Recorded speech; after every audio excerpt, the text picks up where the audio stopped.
This is just your reminder that we're here on earth to learn to see. To learn to see like children with our imagination. That's all children do. That's how children see things. They see things through the eyes of imagination. You can't be with a child without them telling you, expressing, interacting with something that is not physical, but instead is in their imagination. At some point during that conversation with a child, at some point during that time that you're spending with a child, at some point, something from their imagination will sprout, just naturally and innately. And as we grow up, we forget about that. We forget about what truly is there. The things that we can't see are the things that are truly there. Can you see love? No, you only see the expression of love, the outcome of that feeling of. Can you see joy? No, you can't physically see joy. You see the expression of joy.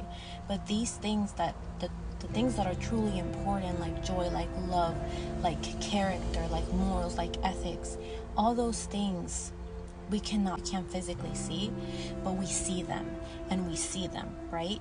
And so when we learn to be like children, like the Word of God says, to be like little children, we learn that one of their most significant characteristics is their imagination and their ability and capacity to see what is not physically there as if it were. What does that sound like?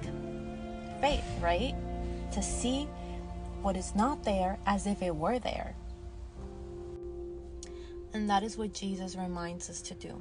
To be like little children. To come to Him like little children come to Him. With an open heart. With a big imagination. With that thought that anything and everything is possible.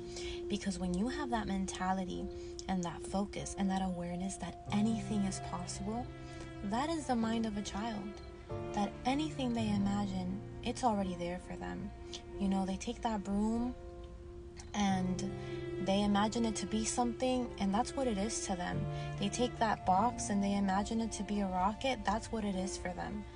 And you can't tell them otherwise. That's what they see. And that's what we're called to do. That's how we're called to see our world.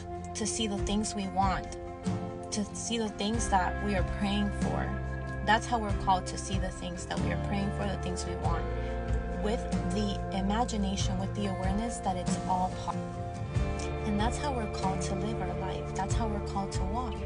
With an open mind and an open heart, to believing that everything and anything is possible to those that believe.